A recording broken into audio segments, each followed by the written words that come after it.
ये इस ड्रामा का एपिसोड 16 है और अगर आप चैनल पे नए हैं तो प्लीज़ चैनल को सब्सक्राइब कर लीजिए और अगर आपने इनके पिछले पार्ट्स को नहीं देखा है तो प्लीज़ उन्हें भी देख लीजिए फॉर बेटर अंडरस्टैंडिंग और अगर देख लिया है देन प्लीज़ कंटिन्यू। एपिसोड की शुरुआत में किसी को भी महारानी लिंगयू के सवाल का जवाब नहीं आ रहा था। आंके काफ़ी परेशान हो रहा था। जैगलिन आंके से बोलता है कि इस पूरे प्रतियोगिता में तुम ही अकेले हो जो निस्वार्थ भाव से राजकुमारी को श्राप मुक्त कराना चाहते हो, इसलिए महारानी लिंगयू से बोल दो कि तुम हार नहीं मानोगे। आंके ऐसा ही करता है और सारे योद्धा भी आंके का जवाब सुनकर महारानी लिंगयू को बोल देते हैं कि वो हार नहीं मानेंगे। महारानी लिंगयू बोलती हैं कि इस सवाल का कोई जवाब नहीं था, तो मैं चाहती थी कि तुम सभी प्रतियोगिता से बाहर हो जाओ पर तुमने हार मानने से इनकार कर दिया, इसलिए तुम सभी उत्तीर्ण हो गए हो और अब तुम आराम कर सकते हो। अगली परीक्षा कल होगी। आंके राजकुमारी को बताता है कि 7 राजकुमार परीक्षा में उत्तीर्ण हो चुके हैं। ये सुनकर राजकुमारी खुशी से आंके को गले लगा लेती हैं। जंगली फल खाने की वजह से बुफान को तेज बुखार था। इंग उसका बहुत ख्याल रखती है। आज बुफान इंग को बता देता है कि वो उसे प्यार करता है पर इंग कुछ नहीं बोलती क्योंकि वो तो जू जियोंग को पसंद करती है। इंग बाहर आती है तो उसे हान भाई मिलते हैं, जहाँ ये हान यू इंग से बुफान के बारे में कमेंट करता है कि मैंने तो सुना है कि बुफान जल्दी ही स्वर्ग सिधार जाएगा, पर हान सेंग उसे ऐसी बातें करने से मना करता है और उसे चुप कराता है। इनके जाते ही हान सेंग एक चिट्ठी वहीं टेबल पे रख देता है जिसे मी कांग्यू उठा लेती है। उसमें हान सेंग ने मी कांगयू को रात में मिलने के लिए बुलाया था। तभी हान यू आ जाता है और मी कांगयू वहां से धीरे से निकल लेती है। ये सभी रात में जंगलिन के पिता के बारे में जानकारी इकट्ठा करने के लिए शहर में छानबीन करने जाने की बात करते हैं और उसके हिसाब से योजना बनाते हैं। यहाँ ये सायु कुल्लून को कवच चुरा के राजकुमारी से शादी ना करने के लिए बोलती है, पर जुनकी सायु को ये सब बातें कुल्लून से करने के लिए मना करता है और वहां से गुस्से में चला जाता है। कुल्लून भी सही तरीके से प्रतियोगिता जीतने को बोलता है। ये सुनकर सायु बाहर पैर पटकने लगती है। तभी ये लोमड़ी आती है और बोलती है कि मुझे ये उनकी बिल्कुल पसंद नहीं। ये फिर से सायु का ब्रेन वॉश करने लगती है और बोलती है कि अगर तुम्हें कुल्लून के करीब जाना है तो तुम्हें सबसे पहले यूनकी को ही कुल्लून से दूर करना होगा। इसके लिए तुम्हें कुल्लून का भरोसा यूनकी पर से तोड़ना होगा और जब ऐसा होगा तो कुल्लून बुरी तरह से टूट जाएगा और तब तुम मौके का फायदा उठाते हुए तुम कुल्लून का सहारा बनना, जिससे तुम कुल्लून को पा सकती हो। वैसे मानना पड़ेगा इस लोमड़ी बाई चियांजे को, खुद इतनी घायल है फिर भी सायु के पीछे पड़ी हुई है और इन सभी के बीच फूट डालने का एक भी मौका नहीं छोड़ रही। यहाँ राजकुमारी आयु आंके से पूछती है कि तुमने स्वयंवर में भाग क्यों लिया? तुम एक मामूली अंगरक्षक हो, मुझसे शादी क्यों करना चाहते हो? क्या महाराज का दामाद बनकर लूलान पे राज करना चाहते हो? मेरे पिता ने सत्ता की लालच में आकर महारानी लिंगयू को धोखा दिया, जिसकी सजा मैं आज भुगत रही हूँ। महारानी लिंगयू सही बोलती है कि इस दुनिया में सच्चे प्यार जैसा कुछ नहीं है, पर आंके बोलता है कि मेरी नज़रों में आप किसी भी सिंहासन से ज़्यादा कीमती हैं। मैं आपकी जान से भी ज़्यादा इज्जत करता हूँ। मेरा इरादा आपको पाने का बिल्कुल नहीं है, मैं बस आपको श्राप मुक्त कराना चाहता हूँ। आयु बोलती है कि ठीक है, मुझे बचाने वाला अंगरक्षक हो या राजकुमार मुझे फ़र्क नहीं पड़ता। आंके अपने घर आता है। इसके पिता इस पर परीक्षा की वजह से बहुत खुश थे। आंके इससे बोलता है कि सारे योद्धा तो फिर भी ठीक है, पर वो चेसी राज्य का राजकुमार मुझे बिल्कुल पसंद नहीं। वो हद से ज़्यादा लालची है। इसकी बातें खत्म हो जाती हैं और आंके सो जाता है। तब हम इसके पिता को रेत में बदलते हुए देखते हैं और ये पूरी तरीके से आंगे के शरीर को ढक लेता है। ये सीन यही कट हो जाता है। ये दोनों शहर में बैठे हुए थे और टी लैंग का इंतजार कर रहे थे और यहाँ हान सेंग मी कांग्यू से मिलने के लिए चुपके से आने अपने कमरे से निकलता है और इसे ऐसा करते हुए हान यू देख लेता है और ये हान गंग को जबरदस्ती उठा के उसका पीछा करने लगता है। और यहाँ चेसी का राजकुमार भी नशे में धुत होकर लुलान को हड़पने की बातें अपने चपरासियों से कर रहा था। तभी एक रेत का टीला इनकी जान लेने लगता है। इससे बचने के लिए ये चिल्लाने लगते हैं, जिसकी आवाज़ सुनकर मी कांगयू सबसे पहले आती है। फिर वहाँ सारे आ जाते हैं, जहाँ ली ल्यूली इस रेत का पीछा करने लगती है, पर ये रेत जी ल्यूली को कैद कर लेता है और यही सब आंके अपने सपने में देख रहा था। पर जैसे ही सिपाहियों के चिल्लाने की आवाज़ सुनता है, ये भी बाहर जाने के लिए तैयार हो जाता है, पर वो अपने पिता के कमरे के बाहर रेत देखता है पर ध्यान नहीं देता और निकल जाता है। और हम देखते हैं कि आंके के पिता ने ही रेतीले दानव हैं और उन्होंने ही जी लिली को कैद कर लिया है। और यहाँ हान यू सिपाहियों के सामने ही मी कांग्यू को बोलता है कि हर बार हत्या की जगह तुम ही क्यों होती हो। मी कांग्यू को सिपाहियों से बचाने के लिए सभी के सामने ही हान सेंग मान लेता है कि उसने ही मी कांग्यू को मिलने के लिए बुलाया था और अपनी लिखी चिट्ठी सिपाहियों को दिखाने के लिए बोलता है। हान यू बोलता है कि भाई आपको तो पता है कि मैं मीकांग्यू को कितना नफरत करता हूँ, फिर भी आप मीकांग्यू को क्यों मिलना चाहते थे। पर हान सेंग इसे चुप रहने के लिए बोलता है, पर ये वहां से गुस्से में चला जाता है और एक दुकान पे तोड़ फोड़ करके वहां से शराब लेकर चला जाता है। हान गोंग इनसे हान यू की गलती के लिए माफी मांगता है और हान यू को ढूंढने लगता है। महामंत्री जिल इनसे बोलते हैं कि मुझे पता है कि तुम सब यहाँ अग्निपक्षी के लिए आए हो। वो अग्निपक्षी चाहे कितना भी शक्तिशाली क्यों न हो, पर वो लिंग्यू से राजकुमारी की रक्षा नहीं कर पाए, इसलिए मैं उसे किसी काम का नहीं समझता। और अगर तुम सब में से कोई भी आयु को श्राप मुक्त करा पाया तो मैं उसे ये अग्निपक्षी खुशी खुशी दे दूंगा। पर राजकुमारी का क्या? फीफी आंगे से पूछती है कि क्या तुम जीवन भर राजकुमारी आयु की रक्षा करोगे? आंके हाँ बोलता है। फीफी बोलती है कि ठीक है, अगर हम प्रतियोगिता जीतते हैं तो हम तुम्हें राजकुमारी का साथ निभाने का अधिकार दे देंगे, क्योंकि तुम इस लायक हो। सभी की बातें एक तरफ और हानसेंग और मी कांग्यू का नैन मटक्का एक तरफ। जैंगलिंग और फीफी सब समझ जाते हैं, इसलिए दूसरे रास्ते से जाने का फैसला करते हैं ताकि इन्हें थोड़ा समय मिल पाए। पर टीलैंग तो है ही बोला, उसे कुछ समझ नहीं आ रहा था। वो मी कांग्यू और हानसेंग को भी अपने साथ आने के लिए बोलने लगता है, पर फीफी इसे कैसे भी वहां से ले जाती है। पर टीलैंग की बातों की वजह से ये रास्ता भूल जाते हैं और फिर वहीं पे आ जाते हैं। और जब टीलैंग इन्हें ऐसा देखता है तब समझ जाता है कि आखिर ये दोनों क्यों इसे इधर से जाने के लिए मना कर रहे थे। हान सिंह मिकांग्यू को बोलता है कि तुम हान यू की बातों का बुरा मत मानना, वो थोड़ा जिद्दी है पर मुझसे बहुत प्यार करता है, इसलिए ऐसे बर्ताव करता है, मैं उसे समझा दूंगा। मिकांग्यू बोलते हैं कि फीफी टीलैंग और जैंगलिंग को हमारे बारे में पता चल गया है और अगर तुम पीछे हटे तो मैं उन्हें क्या जवाब दूंगी। पर हान सेंग बोलता है कि ऐसा कभी नहीं होगा और ये फिर से मी कांग्यू को गले लगा लेता है। यहाँ हान गंग इसे ये बेवकूफियां करने से मना करता है। हान यू बोलता है कि तुमने सुना नहीं, वो उस मी कांग्यू से प्यार करते हैं, वो हमारे भाई के लायक नहीं है। गोंग बोलता है कि तुम मी कांग्यू को नहीं, अपने भाई के बारे में सोचो, वो तुमसे भी तो कितना प्यार करते हैं ना। पर हान यू बोलता है कि आज साबित हो गया कि वो मुझसे कितना प्यार करते हैं, अगर प्यार करते तो मी कांग्यू से नहीं मिलते। पर हान यू को समझाता है कि वो हमारे भाई हैं, हमें उनकी खुशियों के बारे में भी सोचना चाहिए और उनके फैसलों का सम्मान करना चाहिए। पर हान यू भूतों की घाटी वाली बात गोंग को बता देता है, वहां की 9 योद्धा उसकी वजह से ही मारे गए थे और मुझे डर लग रहा है कि कहीं मी कांग्यू सबको सच न बता दे। सच बात तो ये है कि ये हान यू उस दिन की घटना की वजह से आज भी गिल्ड में जी रहा है। ये सभी जी ल्यूली को ढूंढते हैं पर वो इन्हें नहीं मिल रही थी। जब ल्यूली को होश आता है तो वो अपने सामने अंकी के पिता को देखती है, जो जिन्होंने इसे रस्सी में बांधे हुए था। आंगी के पिता मतलब रेतीला दानव जी ल्यूली से पूछता है कि तुम आखिर अपनी प्रजाति को धोखा क्यों दे रही हो और ताओ गठबंधन का साथ क्यों दे रही हो। जी ल्यूली पूछती है कि क्या तुम वही लोलान में छिपे रेतीले दानव हो। पर ये बोलता है कि "आ- आज मैं आज भी दानवों की तरफ से युद्ध लड़ रहा हूँ, मैं सारे इंसानों को मारकर दानव सेना का सबसे शक्तिशाली योद्धा बनूंगा। तुम बताओ, तुम आखिर दानवों को धोखा क्यों दे रही हो। जी ल्यूली इसे बोलती है कि राजमाता चाहते हैं कि इंसानों और दानवों के बीच का संघर्ष खत्म हो जाए, इसलिए मैं ऐसा कर रही हूँ। ये सुनकर ये बोलता है कि मुझे लगता है कि राजमाता पागल हो गई है। इसके बाद इसे फिर से इस बक्से में बंद कर देता है। हान यू को सुला देता है और हान सेंग से बोलता है कि आपने मुझे भूतों की घाटी वाली बात क्यों नहीं बताई। मुझे पता है कि हान यू बहुत जिद्दी है, पर हमें उसकी गलतियों को बिल्कुल नहीं छिपाना चाहिए। और कहीं आप इसकी गलतियां छुपाने के लिए मी कांग्यू से प्यार का नाटक तो नहीं कर रहे हैं ना। हान सेंग हाँ बोलता है और बोलता है कि मैंने भी सोचा यही था। पर इतने पे ही हान गोंग इसकी बातों को काट देता है और वहां से गुस्से में चला जाता है और इसकी सारी बातें भी नहीं सुनता।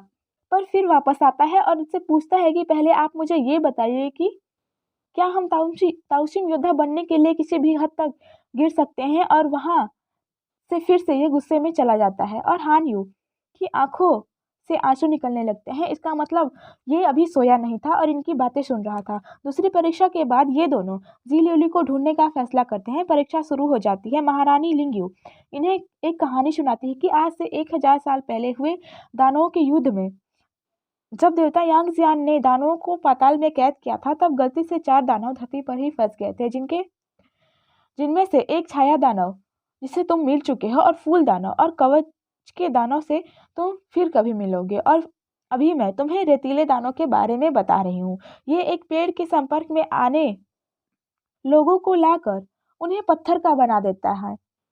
उसके शक्तियों को जानकर उस रेतीले दानव ने उस पेड़ को धरती के नीचे छुपा दिया ताकि वो ऐसी नाव बना सके जिससे वो इंसानी दुनिया को तबाह कर सके। लेकिन एक योद्धा पति पत्नी इसके बारे में जानकारी इकट्ठा करके यहाँ लूलान चले आए। उन्होंने उसे रोकने का फैसला किया, इसीलिए वो यहाँ लोलान आए। उन दोनों का नाम जैंग दासुन और लैंग सुई था। उन दोनों ने पता लगा लिया कि उस लूलान में आने वाले भूकंप के पीछे रेतीले दानव का हाथ है। उन्होंने पता लगा लिया कि रेतीले दानव ने उस पेड़ को धरती के नीचे छुपा के रखा है। जैंग दासुन और लैंग सुई धरती के सबसे वीर योद्धाओं में से एक थे, पर उनका मुकाबला रेतीले दानव से था जिसके पास युद्ध कला का हजारों सालों का अनुभव था। लैंग सुई जैंग दासुन को बाहर फेंक देती है और उस दानव को समय में कैद कर देती है और जैंग दासुन को अपने बच्चे का वास्ता देकर वहां से जाने और इससे लड़ने का कोई और नया तरीका ढूंढ निकालने को बोलकर खुद भी उसी समय में कैद हो जाती है और आज भी उससे लड़ रही है। और इस बीच जैंग दासुन अपने बेटे को लेकर लुलान से चला गया और 8 साल बाद यहाँ वापस आया। लैंग सुई को बचाने के लिए वो उसे ढूंढने लगा, लेकिन वो अचानक ही गायब हो गया। पर मैं तुम्हें ये दावे के साथ बता सकती हूँ कि जैंग दासुन और लैंग सुई आज भी जीवित हैं, पर उनके पास अब वक्त कम है। उनको बचाने के लिए धरती के नीचे वाली गुफा को तुम्हें ढूंढना होगा, जहाँ रेतीले दानव के असली शरीर को लैंग सुई ने आज भी कैद करके रखा है। पर उसके शक्ति का एक अंश आज भी शहर में घूम रहा है और शहर में होने वाली सारी घटनाओं के पीछे उसी का हाथ है। इसलिए तुम सबकी अगली परीक्षा पिछले 6 घंटों में दानव की शक्ति के अंश को ढूंढ निकालना, और जो उसका सही पता लगा पाएगा वही आगे के परीक्षा में भाग ले पाएगा, क्योंकि 6 घंटे बाद लैंग शुई का कवच टूट जाएगा और लैंग शुई और जैंग दासुन के साथ साथ तुम सभी भी मारे जाओगे, क्योंकि तुम सभी एक योद्धा हो। इसलिए तुम्हारी अंतिम परीक्षा होगी इस रेतीले दानों को मारना, और अगर तुमसे नहीं होगा तो तुम हार मान सकते हो। पर कोई हार नहीं मानता, स्पेशली जैंगलिंग, क्योंकि अपने माता पिता से मिलने का मौका वो कैसे छोड़ सकता है। महामंत्री जिल से आंके सारे शहर वालों को शहर से बाहर भेजने के लिए बोल देता है। सायु लोमड़ी बाई चियांजी की मदद से पता लगा लेती है कि आंके के पिता ही रेतीले दानव है। वांगवी की आंकियों और मीकांगियों से परीक्षा से पीछे हटने के लिए बोलता है, और बोलता है ये क्योंकि इस प्रतियोगिता से हटने के बाद भी हम ताउसिंग प्रतियोगिता से बाहर नहीं निकलेंगे। क्यानक्यू ऐसा नहीं करना चाहता था, पर वांगवी और मी कांग्यू के राजी होने के कारण ये कुछ नहीं बोल पाता। हान यू हान सेंग से अपने बर्ताव के लिए माफी मांगता है और बोलता है कि मुझे पता चल गया है कि मेरी वजह से आप मी कांग्यू के साथ हैं, पर फिर भी आप उससे दूर रहिए क्योंकि वो मुझे बिल्कुल पसंद नहीं। हान सेंग इससे कुछ बोलता है, इससे पहले ही ये वहां से चला जाता है। सायु रेतीले दानों के बारे में बताने जाती है, पर बाई चांजी इसे ऐसा करने से रोक देती है और बोलती है कि ये परीक्षा जीतने में क्या मजा है, मजा तो हारने में है। क्या तुम भूल गई आदमी का दिल कैसे जीतना है? उसे पहले तोड़ दो, फिर उसे सहारा दो। सायु मुस्कुराने लगती है। लिवली के कीड़े की मदद से इन्हें भी पता चल जाता है कि आंकी के पिता ही रेतीले दानव हैं और इन्होंने ही जी लिवली को कैद करके रखा है। और यहाँ ये बाई चांजी और सायु मिलकर युनकी को कुछ समय के लिए वश में कर लेते हैं और ये एक दुकानदार को ही रेतीला दानव देखने लगता है और उसे लगता है कि यही रेतीला दानव है। शायु कुल्लून को बता देती है कि आंके के पिता ही रेतीले दानव है। युनकी शायु से बोलता है कि क्या तुमने उससे दानव बनते देखा है? शायु चुप हो जाती है। युनकी बोलता है कि मैंने अपने आंखों से देखा है कि एक दुकानदार रेतीले दानव के रूप में बन गया। ये शायु बोलती है कि ठीक है, अगर युनकी बोल रहा है तो हमें युनकी की बात माननी चाहिए। कुल्लून भी युनकी की बात मान लेता है। ये शायु मुस्कुराने लगते हैं क्योंकि ये तो यही चाहती थी कि ये सब इस परीक्षा से हार जाएं और फिर ये कुल्लून की मदद करे, जिससे ये कुल्लून की नज़रों में अच्छी बन जाए और ये लोमड़ी अपनी आगे के दाव खेल सके। इन दोनों को गोंग का संदेश मिलता है जिसमें उसने लिखा था कि हान यू की बातें सुनने के बाद मुझे लगा कि हम इस ताओशिम प्रतियोगिता के लिए कितने गिर गए हैं। हम दूसरों के बारे में नहीं सोच पाते। हमारी गुरु माँ हमसे बहुत प्यार करती हैं। उन्होंने हमें ये सब करना कभी नहीं सिखाया था, और जब उन्हें ये सब पता चलेगा तो वो कितना बुरा महसूस करेंगी और उन्हें कितनी शर्मिंदगी महसूस होगी। क्या तुमने उनके बारे में कभी सोचा? इसलिए मैं लूलान छोड़कर गुरु माँ को सच बताने ताई पर्वत जा रहा हूँ। ये खत पढ़कर ये गोंग को ढूंढने लगते हैं पर वो इन्हें नहीं मिलता। तभी वांग वी का दल इनसे मिलता है। ये मी कांग्यू से पूछते हैं कि वो कहाँ जा रहा है। वांग वी बोलता है कि वैसे भी हम ताओशिन प्रतियोगिता से बाहर नहीं निकलेंगे, जान बची तो लाखों पाए, और वैसे भी जैंगलिंग पीछे नहीं हटेगा क्योंकि उसे अपने माता पिता को बचाना है और कुल्लून कवच का पहला टुकड़ा नहीं ला पाया था, इसलिए उसका मान सम्मान दांव पे लगा है। और रही बुफान का के दल की बात, तो उसका हमें पता नहीं। तो हम जा रहे हैं, अगर तुम चाहो तो तुम भी चल सकते हो। हान सेंग भी इनके साथ चला जाता है। जैंगलिंग सभी को बुलाता है, तब युनकी वांगवी और हान भाइयों के दल को पीछे हटने की बात इन्हें बता देता है। ये सुनकर जू जियांग और वू फान भी पीछे हटने की बात करने लगते हैं, पर इन्हें रोकने के लिए जैंगलिंग बोलता है कि अगर तुम सभी यहाँ रुके तो मैं तुम्हें रेतीले दानव का सच बता दूंगा। बुफान और जुजियांग मान जाते हैं। जैंगलिंग इन्हें बता देता है कि अंकी के पिता ही रेतीले दानव है। ये सुनकर कुल्लून कंफ्यूज हो जाता है, इसलिए ये बात करने के लिए पीछे हट जाते हैं और एक साइड चले जाते हैं। तभी आंके इनके पास आकर बताता है कि मुझे शक है कि मेरे पिता ही रेतीले दानव है, क्योंकि महारानी लिंगयू के अनुसार जब जैंगलिंग के माता पिता लुलान आए थे तभी भूकंप आया था और मेरे माता पिता मर गए थे। तभी इन्होंने मुझे गोद ले लिया और उसी दिन से मुझे अजीब से सपने आते हैं और मैं देखता हूँ कि मैं रेत बन जाता हूँ और मैं अपनी शोहरत खुद भी नहीं देख पाता, और मैं जब उठता हूँ तो मेरे आसपास बहुत सारे रेत होते हैं और मेरे पिता के कमरे के सामने भी। पर फिर भी मुझे अपने पिता पे शक नहीं करना चाहिए, पर मैं क्या करूँ। यहाँ कुल्लून कंफ्यूज था कि आखिर किसकी बातों पे भरोसा किया जाए, जैंगलिंग या युनकी पर। सायू इसे युनकी की बात पे ही भरोसा करने के लिए बोलती है।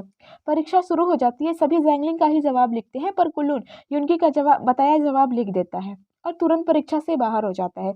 कुल्लून को तो समझ नहीं आ रहा था कि आखिर उसके साथ ये सब हो क्या रहा है, और ये सायू मुस्कुराने लगती है क्योंकि ये तो पहले से ही यही चाहती थी। फीफी कुल्लून से पूछती है कि तुमने गलत जवाब क्यों लिखा, पर कुल्लून कुछ नहीं बोल पाता। तभी आगे की पिता मतलब रेतीला दानव वहां आ जाता है और लिंगयू से बोलता है कि तुमने अभी तक तीनों लोगों के मामले में कभी दखल नहीं दिया, तो अब क्यों हमारे बीच आ रही हो। महारानी लिंगयू जवाब देती है कि इस स्वयंवर को मैंने आयोजित किया है और तुमने स्वयंवर में शामिल राजकुमारों को मारकर अग्नि पक्षी पाना चाहा, और यहाँ तक कि तुमने अपने बेटे का भी इस्तेमाल किया। तुमने मेरा निरादर करके अपनी मौत को बुलावा दिया है। ये इन्हें रेतीले दानों को मारने का आदेश देती है, पर आंके अपने पिता को बचाने के लिए उनकी ढाल बनकर खड़ा हो जाता है और अपने पिता से बुराई का रास्ता छोड़ने के लिए बोलता है। पर ये रेतीला दानव आंके से बोलता है कि मैंने हमेशा तुम्हें एक सही और दयालु इंसान बनाने की कोशिश की। आज मेरी 14 साल की तपस्या रंग लाई है। मैंने कभी नहीं सोचा था कि तुम मेरी ढाल बनकर खड़े हो जाओगे। आज मेरा इंतजार खत्म हो गया। मुझे अपना दूसरा शरीर बनाने के लिए तुम जैसे दयालु और लायक लड़की की तलाश थी। ये बोलकर ये पूरी तरह से आंगे के शरीर में कब्जा कर लेता है और वहां से गायब हो जाता है। ये सभी उसका पीछा करने लगते हैं और कुल्लून यहीं रुककर लोगों को बाहर निकालने में इनकी मदद करने लगता है। वुफान के दल पर रेतीला दानव हमला करता है। कुल्लून इनकी मदद करने के लिए आने लगता है, पर वो तो प्रतियोगिता से बाहर हो चुका था, इसलिए इनकी मदद नहीं कर पाता। ये रेतीला दानव इन्हें भवन में फंसा लेता है। इनकी रस्सी की मदद से ये बाहर निकलने की कोशिश कर रहे थे, पर जैकलिन और टी लैंग का हाथ छूट जाने के कारण फिफी भी इनसे अपना हाथ छुड़ा लेती है और उनके साथ गुफा में चली जाती है। यहाँ टापू राज्य का राजकुमार राजकुमारी आयु को बंदी बना लेता है और अग्नि पक्षी की मांग करता है, जो राजकुमारी के पीछे वाले कमरे में ही थी। शायू की हरकतों से हमें पता चलता है कि ये सब इसी की चाल है। राजकुमारी इसे कवच देने के लिए हाथ बढ़ाती है और यहीं पे ये एपिसोड खत्म हो जाता है। अगर आपको वीडियो पसंद आई तो प्लीज़ वीडियो को लाइक करिए, चैनल को सब्सक्राइब करिए। मिलते हैं अगले वीडियो में। Thanks for watching.